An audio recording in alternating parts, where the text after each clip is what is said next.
दोस्तों, Maharashtra deputy CM Ajit Pawar की plane crash हो गया है, लेकिन इसके ऊपर अटकलें तेज हो रही हैं। संजय राउत ने बयान दिया था 24 तारीख को कि वो अपने चाचा यानी कि शरद पवार के साथ पार्टी में शामिल होना चाहते हैं और फिर से पिछले गठबंधन में जाना चाहते हैं। तो कई लोग इस पे सवाल उठा रहे हैं। ममता बनर्जी ने भी बोल दिया है कि जब वो पार्टी में शामिल होना चाहते थे और उसके बाद ये हादसा हुआ है तो इसकी सीबीआई जांच होनी चाहिए। सीबीआई जांच की बात वो कर रही है जिसने सीबीआई वालों को अपने प्रदेश में घुसने नहीं दिया जब उसकी खुद की जांच होनी थी। तो सूद सर हमारे साथ है इसी पे चर्चा करने के लिए, इंपॉर्टेंस पॉइंट के ऊपर। सूद सर नमस्कार, आपका बहुत बहुत स्वागत है। नमस्कार, बहुत बहुत शुक्रिया आपका। सूद सर, क्या लगता है ये जो चीजें बताई जा रही हैं, क्या ये इसलिए बोली जा रही हैं कि बीजेपी को यहाँ पे लॉस और सरकार टूट जाए? ना सिर्फ महाराष्ट्र की सरकार टूटे, बल्कि जो समर्थन अजीत पवार की पार्टी द्वारा लोकसभा में भी दिया गया था, उसके जरिए मोदी सरकार को तोड़ने की कोशिश है। देखिए, बिल्कुल ठीक बात है। और सबसे पहले बात कहूंगा कि जो संजय राउत की स्टेटमेंट है उसकी कोई बुक्कत नहीं है, क्योंकि उस आदमी तो ऐसे मुंह खोल देता है, कोई उसकी डिपेंडेबिलिटी तो है नहीं जो बात करनी। देखिए, यहाँ पे कॉन्स्पिरेसी हो सकती है, इसका उससे कोई रूल आउट नहीं किया जा सकता, लेकिन उसकी इंक्वायरी होकर पता चलेगा कौन है, इसके ऊपर क्या है। लेकिन मेन बात है कि अगर हम अजीत पवार की बात करें तो अजीत पवार 7 बार डिप्टी सीएम रहे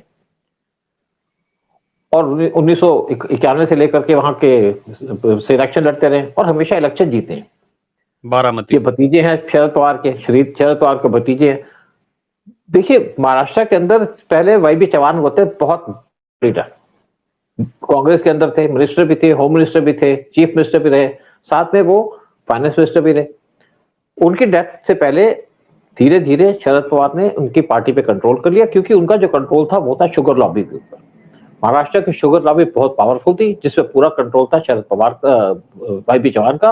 वाई चौहान के पास पूरा जो कंट्रोल गया वो गया शरद पवार के पास, और शरद पवार वहां से नेता बन गए, सीएम भी रहे। लेकिन शरद पवार के बारे में कुछ बात की जाए, जो 1993 का ब्लास्ट हुआ था, तो उस टाइम पे शरद पवार वहां के सीएम थे, और ब्लास्ट के टाइम में कुछ बातें भी आई थी। एक एन वोरा की के नाम पे कमेटी बनाई गई थी इन्वेस्टिगेशन करने के लिए, कि जो मार्च 1993 के अंदर ब्लास्ट हुए थे, और उसके ऊपर स्टेट एन वोरा ने क्लियरली कहा था कि इसके अंदर पॉलिटिशियन भी मिले हुए हैं, पुलिस वाले मिले हैं, साथ में यहाँ पे कुछ और भी लोग मिले हैं, यानी कि पाकिस्तान के ऐसे के लोग मिले हुए थे। और यहाँ पे तब भी बातें आ रही थी कि अजीत पवार को 10 करोड़ रुपए दिए गए थे पाकिस्तान के ऐसे के कुछ लोगों के द्वारा। लेकिन ये सारा मामला दबा दिया गया, क्योंकि रिपोर्ट तो आ गई, लेकिन जो इलेक्शन में नाम लिखे थे कि कौन कौन से पॉलिटिशियन है, उसके नाम निकाल दिए गए। और ये किसने निकाले? कांग्रेस की हाई कमांड ने, वहां से ऑर्डर है कि नाम निकाल दो, क्योंकि लीडर भी कांग्रेस के थे, सीएम भी कांग्रेस का था। तो मामला दब गया। लेकिन 2019 में जब इलेक्शन हुए आपके महाराष्ट्र के अंदर, तो उस टाइम पे बीजेपी को अच्छी मेजोरिटी नहीं मिली। लेकिन शरद पवार ने उस टाइम पे इनको ऑफर की, पीएम मोदी को, पार्लियामेंट हाउस के अंदर जाकर के, कि हम आपको सपोर्ट करेंगे, और सपोर्ट करेंगे, हमारी 2 कंडीशन है। एक तो फडणवीस को सीएम न बनाया जाए, एक सुप्रिया सुले को एग्रीकल्चर मिनिस्टर बना दिया जाए, क्योंकि इनका जो मेन कंट्रोल है वो एग्रीकल्चर पे। ये गमलों में भी पैसे उगा करके, चीजें उगा करके पैसे कमा लेते हैं, अरबों रुपए की इनकी इनकम है, क्या किसी तरीके से हो, लेकिन वो तो कहते हैं एग्रीकल्चर इनकम है। लेकिन उस टाइम पे जो फडणवीस है, उन्होंने अजीत पवार को अपने आप साथ मिलाकर के वहां पे गवर्नमेंट बना ली। गवर्नमेंट बनी 4 दिन की, 4 दिन के अंदर गवर्नमेंट बना करके जो पैसे पड़े थे, जो फार्मर्स को पैसे जाने थे, या बुलेट ट्रेन के पैसे थे, उनको रिलीज कर दिया, और उसके बाद उनको अपनी गवर्नमेंट को डिसॉल्व कर दिया। तो अजीत पवार दोबारा से अपनी पार्टी में चले गए। लेकिन अजीत पवार अपनी पार्टी में खुश नहीं थे, क्योंकि शरद पवार अपनी बेटी सुप्रिया सुले को बनाना चाहते थे अपना उत्तराधिकारी, और ये चाहते थे कि इनको वहां पे उनका बनाया जाए, यानी कि नंबर 2 इनको पोजीशन दी जाए, जिसकी वजह से इनके आपस के डिफरेंस हो गए। और शरद पवार के बारे में ये भी कहा जाता है कि शरद पवार चाणक्य है महाराष्ट्र के, क्योंकि बहुत सालों से उन्होंने कंट्रोल करके रखा था महाराष्ट्र के अंदर।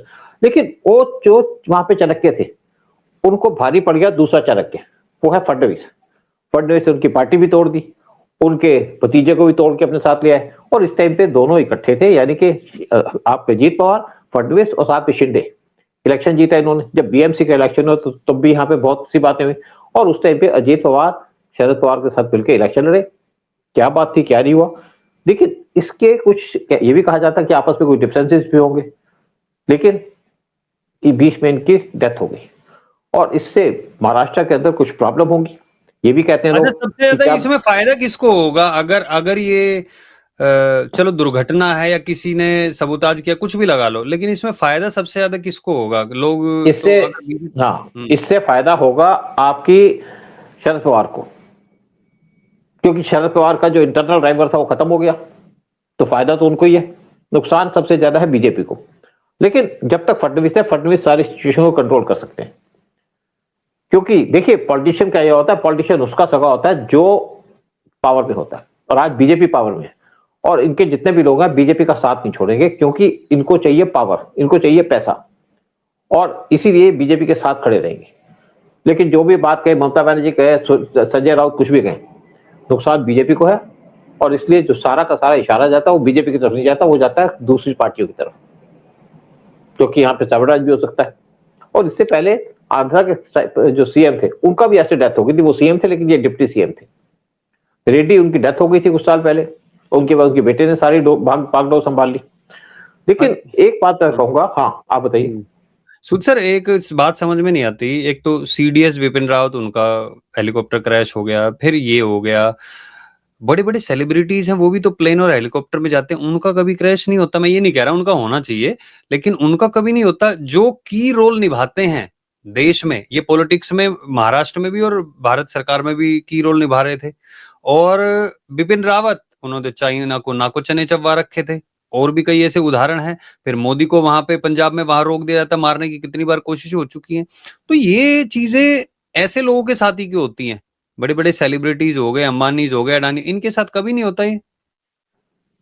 देखिए मेन बात है कि कुछ गलतियां हो सकती हैं, कुछ नेग्लिजेंस हो सकती है, कुछ टेक्निकल फॉल्ट हो सकती है। आप विपिन रावत की बात करो तो विपिन रावत का जो क्रैश हुआ था उसके पूरा शक जाता चाइना के ऊपर, कि चाइना ने सैटेलाइट से उनके सिस्टम को जैम कर दिया था। उस टाइम पे बात भी हुई थी इसके ऊपर, लेकिन इसके प्रूफ नहीं मिलते। अगर आप रेड्डी की बात करें तो रेड्डी के बारे में कुछ चीज सामने नहीं आई, क्या हुआ, वो टेक्निकल फॉल्ट हो सकती थी। और सिंधिया की भी डेथ हुई। सिंधिया के बारे में कहा जाता है कि उस टाइम पे क्योंकि सोनिया गांधी उससे खुश नहीं थी, और अगर हमारी कंट्री के अंदर सबसे पावरफुल आदमी रहा है वो रही है सोनिया गांधी, उसमें भी शक जाता है। आप ज्ञानी जैल सिंह की बात कर लीजिएगा, ज्ञानी जैल सिंह को जेड प्लस सिक्योरिटी मिली थी। हाँ, राजीव गांधी की अलग बात करते हैं, ज्ञानी जैल सिंह को जेड प्लस सिक्योरिटी मिली हुई थी, प्रेसिडेंट हट चुके थे, लेकिन उन्होंने एक स्टेटमेंट दी कि वो कुछ राज खोलने जा रहे हैं सोनिया गांधी की, और उस टाइम पे आ रहे थे चंडीगढ़ हिमाचल से, जेड प्लस सिक्योरिटी है, सामने से ट्रक आया, उनकी गाड़ी को मार दिया और बच मर गए। बाकी किसी को कुछ नहीं हुआ, ड्राइवर मर गया, बाकी कुछ नहीं। और यहाँ पे वो भी शक किया जाता है। अब अगर राजीव गांधी की बात करें तो राजीव गांधी उस टाइम पे कैंपेन कर रहे थे साउथ के अंदर, और उनसे कहा भी गया कि आप जाए तो आप अपने सिक्योरिटी का ख्याल रखें, लेकिन राजीव गांधी की आदत ऐसी थी कि लड़की को देख करके थोड़े से बचल जाते थे। एक सामने से लड़की आई, क्योंकि उन्होंने एलटीटी के जो चीफ थे प्रभाकर, उनको बंद कर दिया था होटल के अंदर, कहा कि आप एग्रीमेंट साइन करो, आप साइन करो एग्रीमेंट, पीस एग्रीमेंट श्रीलंका के साथ। तो जबरदस्ती उनसे एग्रीमेंट साइन कराया, और उसके प्रभाकर चले गए अपने श्रीलंका में, और राजीव गांधी ने यहाँ पे पीस सेना भेज दी, हमारी सेना भेज दी, कमांडो भेज दिए। और जब कमांडो उतर रहे थे प्लेन से, तो एक तरफ श्रीलंका की आर्मी, दूसरी तरफ एलटीटी, उन्होंने उनको हवा में भून दिया। 3000 से ज्यादा हमारे सोल्जर मारे गए, क्योंकि उस टाइम पे एलटीटी बहुत नाराज थी राजीव गांधी के एक्शन से। और इवन रॉ ने मना किया था कि आप क्यों इसको बंद कर रहे हो, क्यों बैन, क्यों चाहते हो पीस एग्रीमेंट। लेकिन राजीव गांधी को किसी ने कान में कुछ भर दिया और उन्होंने काम करना शुरू कर दिया। लेकिन जब कैंपेनिंग कर रहे थे तो मैंने उसकी फोटो देखी है, मेरे पास फोटो थी, मेरी सीट पे फोटो पड़ी थी, और मैं हैरान था उस टाइम पे कि ये फोटो कहां से है, क्योंकि हमको दी थी एलटीटी के लोगों ने। और जब उन्होंने एलटीटी पे एक्शन लिया तो रॉ से नहीं पूछा, रॉ ने अपोज भी किया, तब भी वो नहीं माने। और उस टाइम पे एक लेडी खड़ी थी दूर में, जिसने ब्लैक, काला रंग था उसका, तिरंगे झंडे वाले साड़ी पहनी हुई थी उन्होंने, 3 कलर की, और उनके जो फूल लगे थे बालों पे वो भी 3 रंग के थे, हरे, आपके व्हाइट, और साथ में नारंगी। तो बहुत अट्रैक्टिव लग रही थी, तो वो आना चाह रही थी, सिक्योरिटी वाले ने रोका उसको। लेकिन राजीव गांधी ने उसको बुला लिया कि आप आओ पास, और जैसे ही वो झुक करके राजीव गांधी के पैर छूने लगी, बम ब्लास्ट हो गया। और उस टाइम पे जो हमारे एनएसए थे या आईबी के चीफ थे, एमके नारायणन को बैन कर दिया। लेकिन जब दोबारा से मनमोहन सिंह पावर में आए तो एमके नारायणन को बना दिया उन्होंने एनएसए, ब्लैक लिस्टेड आदमी को एनएसए बना दिया।